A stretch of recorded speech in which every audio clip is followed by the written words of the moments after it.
오늘 응답받고 성취될 하나님의 말씀은 마태복음 1장 18절에서 25절까지의 말씀입니다. 예수 그리스도의 나심은 이러하니라. 그의 어머니 마리아가 요셉과 약혼하고 동거하기 전에 성령으로 잉태된 것이 나타났더니 그의 남편 요셉은 의로운 사람이라. 그를 드러내지 아니하고 가만히 끊고자 하여 이 일을 생각할 때에 주의 사자가 현몽하여 이르되 다윗의 자손 요셉아, 내 아내 마리아 데려오기를 무서워하지 말라.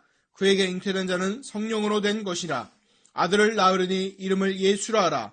이는 그가 자기 백성을 그들의 죄에서 구원할 자이심이니라 하니라.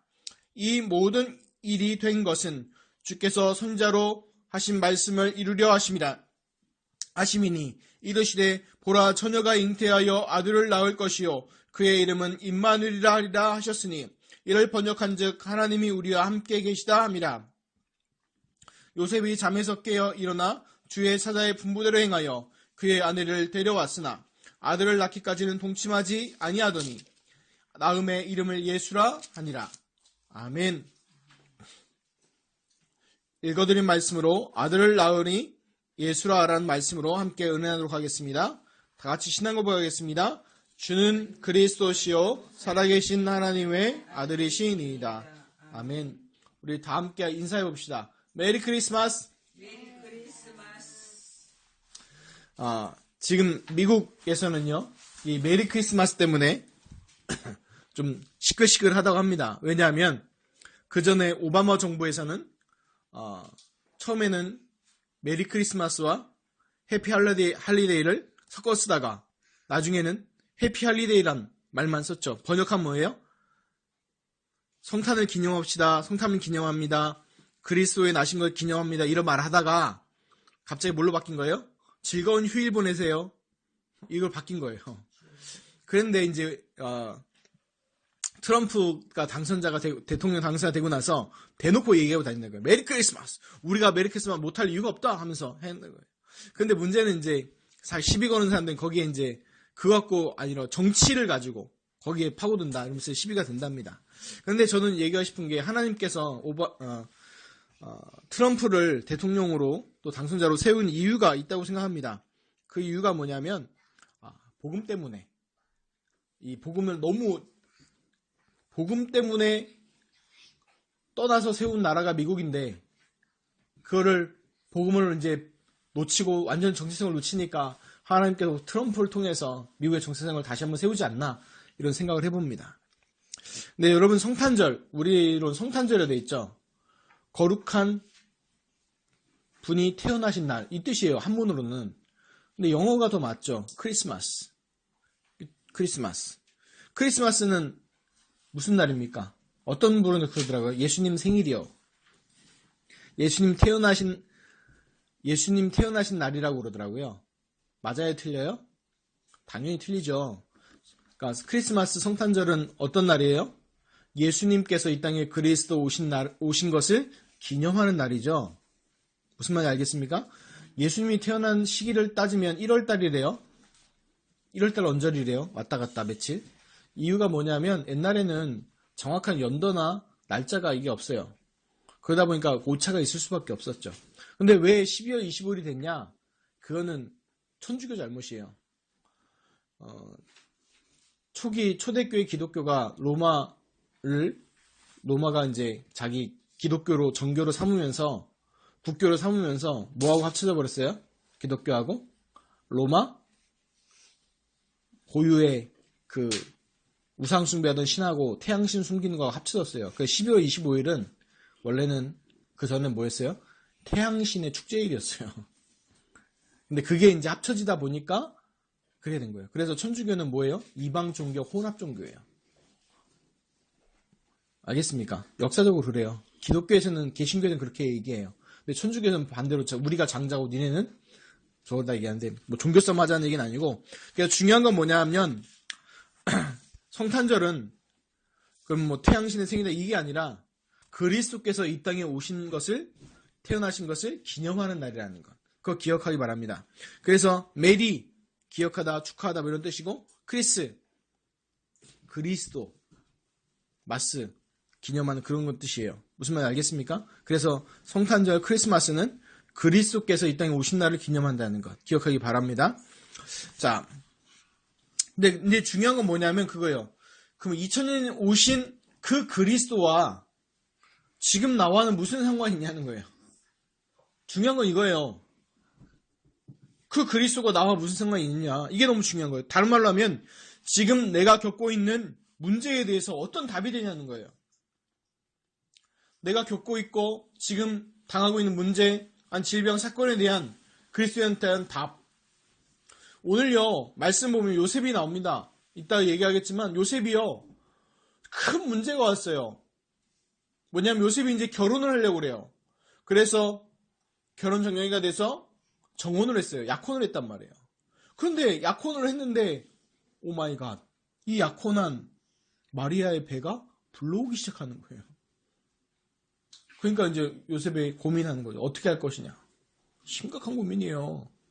근데 거기다 대고 천사가 와서 뭐라고 얘기합니까? 아들을 낳으니 그 이름을 예수로 하라. 미치고 환장하고 펄쩍 튈 일이죠. 맞잖아요. 배가 꺼져서 없어지든가 낙태가 되든가 아니면 그게 뭐 해야 되는데 이게 아니라 낳는데요, 아예. 근데 그게 뭐냐면 하나님이 주시는 응답은요, 나만 내 지금 상황을 극복하기 위한 게 아니고 아까 말씀드린 근본적인 답이에요. 근본을 회복하고 근본적인 것을 바꾸는 응답을 주시기 원하는 겁니다. 그래서 오늘 말씀 통해서요, 그리스도로 답을 찾아내시기를 축원합니다. 원래는 이제 오늘부터 마태복음 강의다 보니까 1장 1절부터 시작해야 되는데 한 주 차이로 성탄절 말씀 안 하면 또 애매하잖아요. 그래서 18절부터 이렇게 들어갑니다. 근데 더 감사하죠. 왜냐, 이유가 18절부터 감사한 게 1장 1절부터 얘기하는 것도 중요하지만 18절에 예수님께서 태어나신 것, 그것부터 얘기하는 게 너무 중요할 것 같아요. 자, 마태복음의 결론도요, 한 가지예요. 마태복음의 결론도 뭐예요? 예수가 누구시다? 그리스도시다, 이거예요. 근데 왜 마태복음 족보부터 또 나오냐?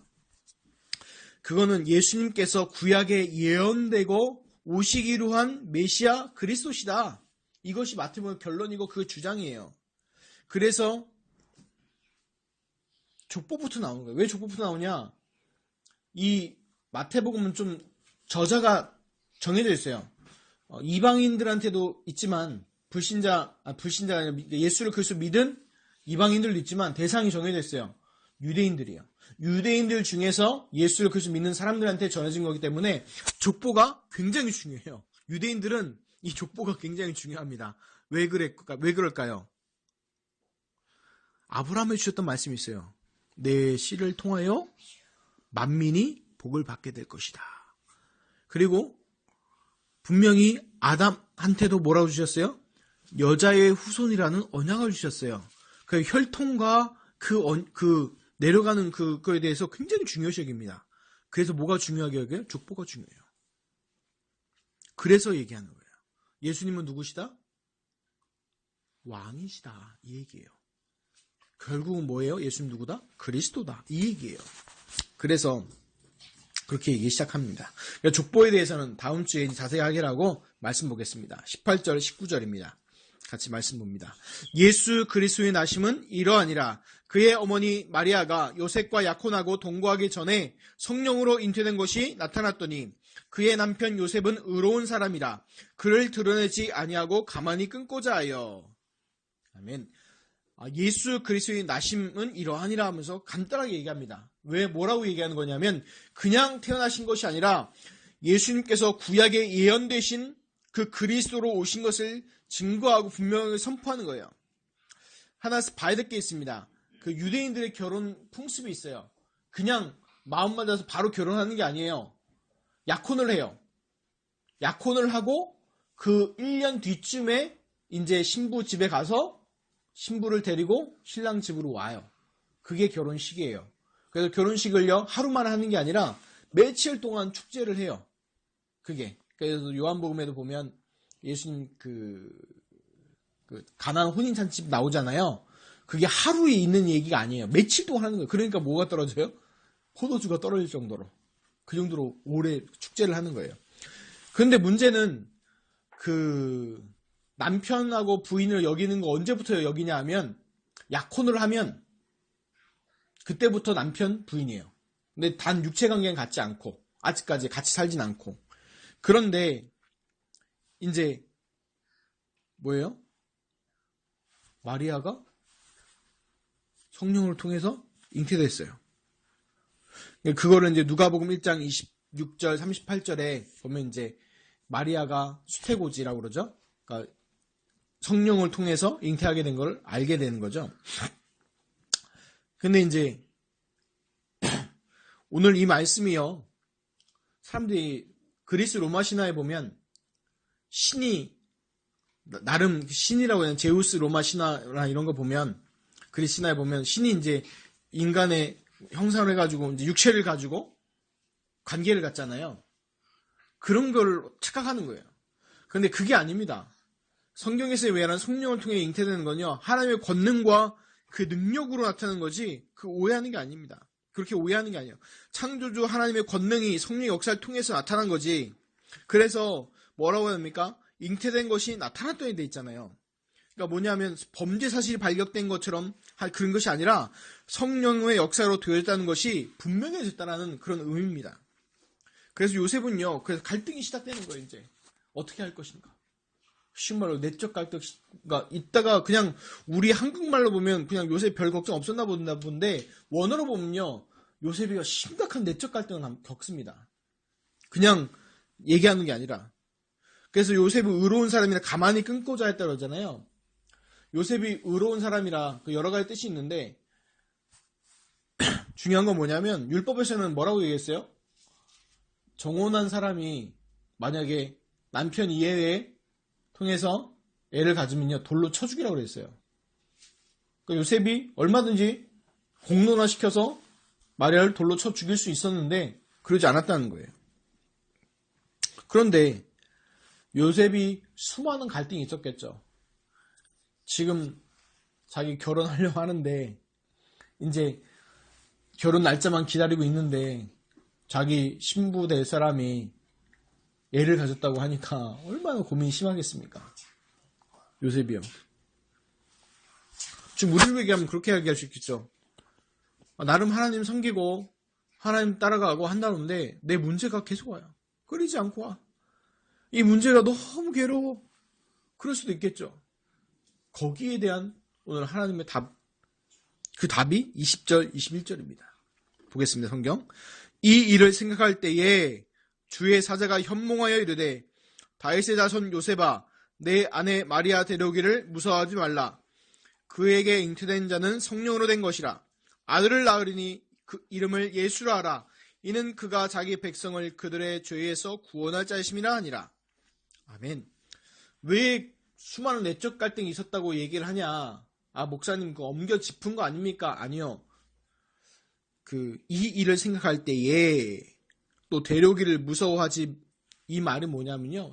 원어적 표현을 보면요. 심각한 내적 갈등을 겪고 있는 요셉의 상태를 표현한 거라고 되어 있더라고요. 원어를 보니까. 무슨 말이에요? 실제 맞겠죠. 이제 결혼하러 놔뒀는데 자기 아내 될 사람이 이제 애가 됐다는 걸 아니까 얼마나 갈등이 심했겠습니까? 그 상황 속에 있는 거예요. 그 상황 속에서 이제 현몽이란 건 뭐냐면 그냥 잠자다 꾼 개꿈을 얘기하는 게 아니라 정확한 메시지를 전달하는 꿈이에요. 그러니까 구약에 보면요. 하나님께서 어떤 중요한 메시지를 전달하는 수단으로 꿈을 활용하기도 하시고 이용하시죠. 그래서 현몽이라고 얘기하는 거예요. 꿈꿨다 안 하고 현몽이라고 하는 거예요. 근데 우리 번역 성경에는 좀 빠진 단어가 있어요. 뭐냐면 우리 23절에 보면 보라 하잖아요. 보라. 이거 영어로 하면 뭐라고요? Look at me. 주목하세요. 날 보세요. 이런 뜻이에요. 중요한 거 얘기할 때. 근데 20절에도 주의 사자가 현몽하여 이르되 그냥 이르되가 아니라 똑같이 써요. 보라 하는 단어가 있어요. 원어 성경에는. 그 중요한 거 얘기한 거죠. 또 보라 하면서 다윗의 자손 요셉아. 여기서 그냥 요셉아 하는 게 다윗의 자손이라고 얘기하죠. 왜 다윗의 자손이에요? 혈통 또 얘기하는 거예요. 그리스도께서 약속하시고 다윗의 후손으로 오시겠는 그 그리스도에 대해서 말하는 거니까. 내 아내 데려오기를 무서워하지 말라. 요셉의 심각한 내적 갈등 속에 있다는 것을 다시 한번 또 얘기하는 거죠. 그래서 우리가요, 내 지금 상하고 있는 문제, 사건, 내적 갈등, 외적 갈등 막 그 속에 있을 때에 하나님이 주신 말씀입니다. 그 답이 되신 말씀이 뭐예요? 마태복음 1장 21절. 아들을 낳으리니 이름을 예수로 하라. 이는 그가 자기 백성을 그들의 죄에서 구원할 자이심이라 하니라. 아멘. 자, 아들의 이름은 누가 짓습니까? 아들의 이름은요? 아들의 이름은 누가 지어요? 지은 사람은 여러 명일 수 있어요. 은성이는 아빠가 줬다가 할아버지한테 많이 혼났어요. 네 맘대로 줬다고. 근데 영은이는 그래 부탁드렸더니 했어요. 그런데 누가 동의를 해야 돼요? 중요한 건 누가 동의해야 돼요? 아버지가 동의해야 돼요. 아들에 대한 아버지의 고유한 권한과 권리가 있어요. 그게 뭐냐면 이름 짓는 거예요. 자, 그러면 예수님 족보상 아버지는 누구예요? 요셉이죠. 그럼 이름을 누가 지어야 돼요? 요셉이 지어야 돼요. 근데 이름을 누가 지어서 왔어요, 지금요? 누가 지어왔어요? 천사가 지어서 왔죠. 누구 명령으로?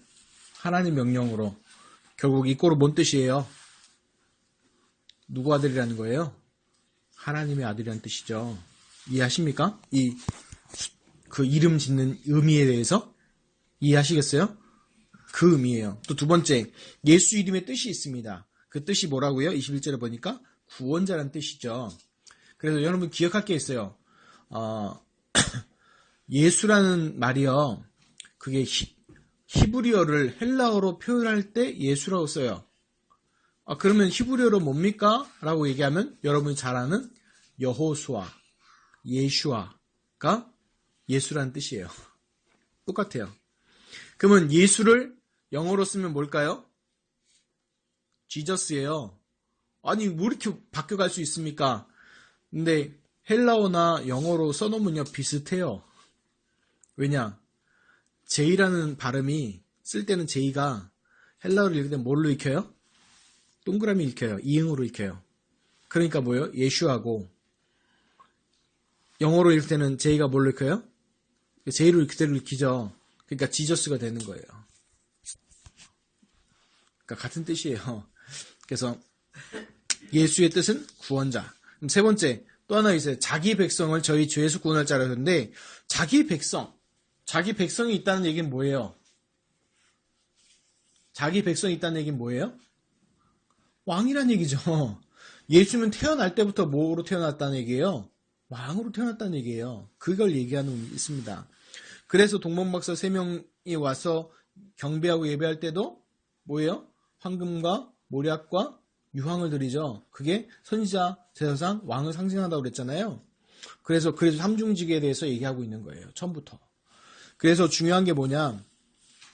그 예수님 오셔서 할 일과 그 모든 거 처음에 다 얘기하신 거예요. 백성을 구원할 자십니다. 그래서 마태복음 나중에 보면 많은 이들의 대속물로 주려 합니다. 그런 것들 말씀을 하신 이유가 거기에 있는 거예요. 쉬운 말로 뭐냐면 이 말씀도 쭉 보면 요셉은 자기 문제에 지금 빠져 있는데 내 아내 문제를 어떻게 해결할까 고민하고 있는데 하나님 거기다 뭘 주시는 거예요? 아들을 낳으니 그 이름을 예수로 하라. 그게 뭔 예입니까? 그 얘기 아니에요. 하나님이 예언하고 준비한 구약에 예언했던 그 그리스도가 오셨는데 누구시다? 바로 예수 그리스도시다. 이 얘기예요. 그러니까 다른 말로 내 문제 사건에 대한 답이 아니라 나를 살리고 내 현장을 살리고 내 민족을 살리고 세계를 살릴 수 있는 그 중요한 말씀을 주시는 거예요. 지금 우리도 같아요. 우리가 하나님과 겪고 있는 문제들 있잖아요. 그 속에서 주시는 말씀이에요. 무슨 말 알겠습니까? 그래서 지금 나에게 허락하신 문제는요. 나와 지역과 세계를 살릴 수 있는 응답과 연결되는 거예요. 그걸로 못 보면 어떻게 돼요? 속게 되는 거예요. 그게. 자, 22절, 23절입니다. 이 모든 일이 된 것은 주께서 선지자로 하신 말씀을 이루려 하심이니 이르시되 보라 처녀가 잉태하여 아들을 낳을 것이요 그의 이름은 임마누엘이라 하리라 하셨으니 이를 번역한즉 하나님이 우리와 함께 계시다 함이라. 22절에 얘기하는 게 뭐냐면 이 모든 일, 요셉이 자기 아내와 결혼하는 것, 또 마리아가 동정녀의 몸으로 성령을 통해서 잉태되는 것, 이 모든 것이 어떤 것이다? 선지자로 하신 말씀, 구약의 성경을 이루게 하게 하심 위해서 벌어진 일이라는 거예요. 다른 말로 하면 어쩌다 우연히 예수님이 이 땅에 그리스도로 오신 게 아니라 구약에 예언되고 준비된 대로 그 말씀 성취로 이 땅에 오셔서 이루셨다는 거예요. 그걸 얘기하고 있는 것입니다. 그리고 23절은 뭡니까? 이 말씀은요, 예언은 이제 남유다가요, 북이스라엘과 아람의 동맹군들이 침략해 들어올 때 배경을 하고 있어요. 그때 아하스 왕이 이방 아수르한테 도움을 요청하니까 유다 왕 아하스에게 선지자 이사야를 보내셔서 주신 말씀이 이거예요. 보라 처녀가 잉태하여 아들을 낳을 것이 그의 이름을 임마누엘이라 했으니 이를 번역한즉 하나님이 우리와 함께 계시다. 이 말씀 주셨어요. 생뚱맞죠. 민족의 위기, 국가 위기 속에 이제 망하게 됐는데 군대를 보내주든가 재앙을 임하게 하든가 막 이래야 되는데, 보라 처녀가 잉태하여 아들을 낳을 것이요 그의 이름을 임마누엘이라. 이해가 됩니까? 위로가 되십니까? 지금 우리가 지나서 이제 이거구나, 그리스도에 대한 것은 알지만 생뚱맞잖아요. 지금도 그래요. 사람들이 예수 그리스도 얘기하면요, 그게 내 문제야 무슨 상관인데 치워요 막 이렇게 얘기하는 사람도 있어요. 그런데 그게 아니라니까요. 근본적인 답, 근원적인 해답을 얘기하는 거예요. 그걸 얘기하는 겁니다. 그 징조가 뭡니까? 하나님께서 주시는 그 구원의 그 표시를 얘기하는 거예요. 그 표시가 뭐라고요? 처녀가 잉태한다는 거예요. 근데 이 처녀가요, 논쟁이 굉장히 많아요. 이 처녀 가지고 누구랑 싸우냐? 기독교끼리 붙고 싸우고요. 또 자유주의 신학자들 싸우고요. 또 누구랑 싸워요? 천주교랑 개신교랑 또 싸워요. 왜? 이유가 이 처녀를 표현할 때 우리는 처녀로 쓰지만 영어로 쓰면요, 버진이라고 쓰잖아요. 남자와 성관계를 하지 않는 자연적인 처녀, 법적인 처녀 말고 자연적인 처녀를 얘기하는 거예요. 동정녀를 얘기하는 거죠. 그런데 구약의 원어 성경에는 사본에 뭐라고 써 있냐면 알마라고 써 있어요. 근데 이 알마가 어떤 뜻이냐면 동정녀라는 뜻을 가진 베툴라, 다른 뜻이 있어요. 베툴라라는 단어가 있는데 이 알마는 동정녀도 포함하고 그냥 처녀를 얘기하는 거예요. 다 같이. 그러다 보니까 사람들이 뭐예요? 헷갈리기 시작하는 거예요. 그런데 재미있는 거는 70인역에서는요, 뭐라고 번역하냐면 헬라어로 번역할 때 파르데노스라는 동정녀라는 의미를 가진 단어로 바뀌어져요. 왜 그럴까? 여기서 개신교랑 천주교랑 싸우는 게 있어요. 천주교에서 뭐라고 얘기해요? 마리아는 영원한 동정녀였다 라고 얘기해요. 만약에 베툴라라는 단어를 썼으면 지속적인 동정녀를 얘기하는 거예요. 근데 과학적으로 얘기해 봅시다. 말이 안 되죠. 예수님 태어날 때 그 처녀막이 파괴되니까 동정녀가 될 수가 없는 거예요. 근데 그 뒤에 성경에도 보면 예수님 동생들 있죠. 그러면 예수님 동생들도 다 예수님처럼 동정녀 탄생입니까? 말이 안 되는 거예요. 그래서 왜 알마라는 단어를 썼는지, 왜 베툴라를 안 썼는지 알겠더라고요. 지속적인 동정녀가 아니라 그 단어고, 또 알마라는 단어도 혼용했긴 했지만 동정녀라는 뜻을 가질 때가 더 많았다는 것, 그걸 얘기하더라고요. 근데 왜 자꾸 그 목사님 어려운 얘기합니까? 원어적 얘기합니까? 이게 바로 지금 신학적에서 사단이 불고 있는 거예요. 자유주의 신학에서 계속 동정녀 탄생을 거부하는 거예요. 왜 그럴까요? 아니면 반대로 마리아를 신격화하던, 복음을 약화시키기 위해서 공격들은 그걸 알고 있어야 돼요. 그래서 왜 파르데노스라고 70년에 그렇게 번역을 했냐? 누가복음 1장 34절에 마리아가 자기의 입으로 고백합니다. 나는 사내를 알지 못하나니 라고 자기 동정녀라는 것을 말합니다. 증거합니다.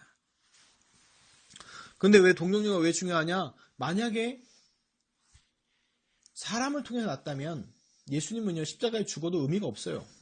왜? 원죄가 있는 인간이기 때문에 인간의 죄를 대신 용서할 수가 없어요. 그런데 동정녀로 태어났기 때문에 완전 인간이시면서 원죄는 없으신 거예요. 그래서 동정녀 탄생의 비과학성이 아니라 반대예요. 동정녀 탄생의 과학성이에요. 목사님 너무 어려운데요. 무슨 말이에요?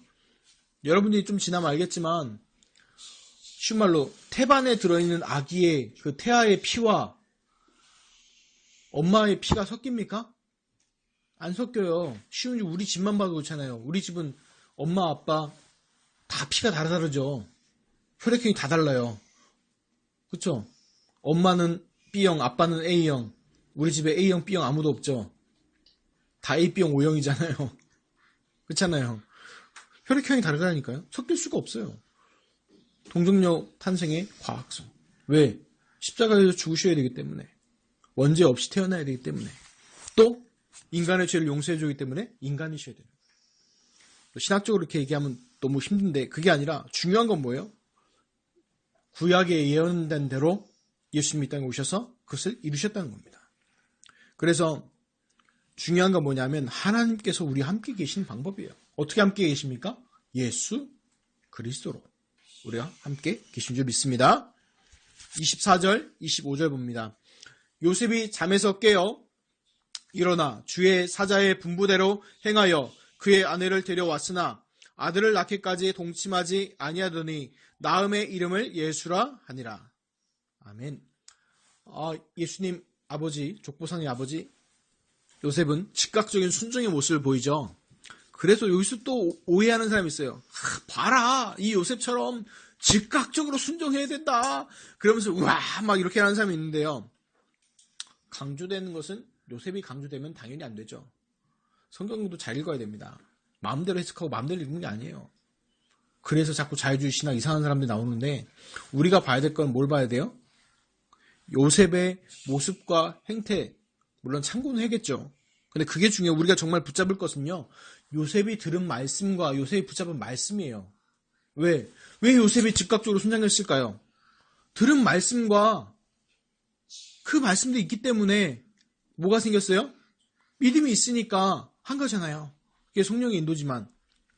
그래서 중요한 게 뭐냐요? 성경대로 얘기하면 말씀을 들음으로 믿음이 생긴 거예요. 그러니까 중요한 건 뭐예요? 행동한 게 중요한 게 아니라 믿음이 중요하고 믿음보다 더 중요한 게 뭐예요? 말씀이에요. 그래서 로마서 10장 17절에도 분명히 얘기하죠. 그러므로 믿음은 들음에서 나오며 들음은 그리스도의 말씀으로 말미암느니라고 되어 있습니다. 아멘. 그래서 우리가 하나님 말씀 따라가는 것, 예배 드리는 것, 이게 중요한 이유가 뭐예요? 거기에 있는 거예요.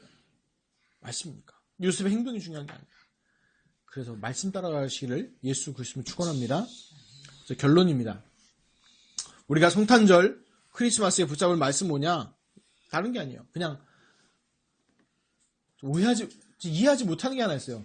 왜 성탄절에 불신자들이 저렇게 좋아할까? 그 영이 아는 걸까? 우리는 정말 그리스도가 오신 날 기념하면서 그 의미를 알고 누리는 거지만 불신자들은 성탄절 괜히 설렁설렁이고 괜히 설레이고 음란한 크리스마스가 아니라 우리 정말 잘 알고 누려야 됩니다. 예수님이 누구시냐? 예수님은 누구세요? 예수는 그리스도. 왜 오셨습니까? 인간의 중대 문제 3가지 근본 문제를 해결하기 위해서. 그거에 대한 말씀 붙잡으시기 바랍니다. 그리고요, 내 사건, 내 문제, 내 갈등, 질병 여러 가지 것들이 있는데 답은 뭐예요? 100만 가지 문제 속에서 답은 뭐예요? 예수는 그리스도. 김중곤 박사님이 그랬죠. 백문일답. 네, 100만 가지, 백문이 아니고 100만 가지 문제와 1000만 가지 문제도 답은 뭐예요? 예수는 그리스도. 그걸 보고 뭐라 해요? 신앙이라고 믿는 자라고 하는 거예요. 그냥 교회다 너 믿는 게 아니라. 그러면 맹신입니까? 무조건 믿는 겁니까? 믿습니다 하는 겁니까? 아니요. 왜 그래요? 요한복음 19장 30절에 분명히 예수님 뭐라고 얘기했습니까? 다 이루었다 얘기하셨죠. 뭘 다 이루신 겁니까? 하나님 떠난 문제, 사단 문제, 죄의 문제를 싹 해결하셨다는 거예요. 그 증거로 부활하신 것이고요. 그리고 우리 불신자 상태 6가지 그 문제도 싹 해결하셨다는 거예요. 그 모든 것을 다 해결하셨다는 거예요. 그 증거로 부활하셨잖아요. 그뿐만 아닙니다. 요한복음 14장 26절에도 보혜사 곧 아버지께서 내 이름으로 보내신 성령 그가 너희에게 모든 것을 가르치고 내가 너희에게 알게 한 모든 것을 생각나게 하리라. 그 성령께서 우리와 함께 하십니다. 그걸 보고 뭐라고 해요? 네 글자로 임마누엘, 하나님이 우리와 함께 계시다. 아멘. 그러면 끝난 게 아닙니다. 누가복음 10장 19절에도 약속이 있죠. 내가 너에게 뱀과 전갈을 밟으며 원수의 모든 능력을 제어할 권능을 주었으니 너희를 해칠 자가 결코 없으리라. 아멘. 우리가 사명을 마치고 가는 거지 그냥 죽는 게 아닙니다. 그리고 요한복음 15장 7절에도 너희가 내 안에 거하고 내 말이 너희 안에 거하면 무엇인지 원하는 대로 구하라. 그리하면 이루리라. 아멘. 이 모든 축복을 누구에게 주셨어요? 그리스도를 믿는 자들에게 다 공통적으로 주셨어요. 그리고 우리의 방향 정해졌어요. 무슨 방향입니까? 오직 성령이 너희에게 임하시면 너희가 권능을 받고 예루살렘과 온 유대와 사마리아 땅까지로 내 증인이 되리라 하시니라. 아멘. 그래서요, 결론이 뭐냐? 우리 크리스마스를 맞아서 아들을 낳으려니 아들을 낳을 이름을 예수라 하라. 우리 문제, 사건 속에서 그리스도로 답을 내시기 바랍니다. 그리스도 답을 찾으시기 바랍니다. 요셉이란 인물이요, 자기 인생에 크나큰 위기가 만났는데 이 도리어 뭘로 바뀌었어요? 구원의 중요한 축복을 누리는 응답으로 바뀌었잖아요. 그 얼마나 영광됩니까? 그리스도의 족보의 이름을 올리는 그 응답까지 누리게 되잖아요. 그래서 우리 렘넌트들과 그리스도 대학교의 성도분들은요, 정말 성탄절을 맞아서 내 문제, 사건, 갈등 이런 것들이 도리어 하나님의 정말 그리스도 그 응답을 체험하는 축복으로 바뀌길 예수 그리스도로 축원합니다. 기도하겠습니다. 하나님, 성탄절 아침에 우리 같이 예배할 수 있는 축복을 주시면 감사합니다. 하나님, 불신자들은 성탄절의 의미도 모르며 음란하고 악한 세대로 방방 뛰고 있습니다. 그러나 구원받은 하나님의 자녀를 부르시고 또 중요한 그리스도의 언약과 약속을 다시 한번 회복하게 하심을 감사합니다. 하나님, 내 모든 문제와 사건들, 갈등들이 도리어 이 세상을 살리고 이 세상에 복음 증가하는 중요한 전도의 문들로 응답으로 바뀌는 증인의 축복을 누리게 하여 주옵소서. 감사하며 축복하며 우리 주 예수 그리스도 이름으로 기도드리옵나이다. 아멘.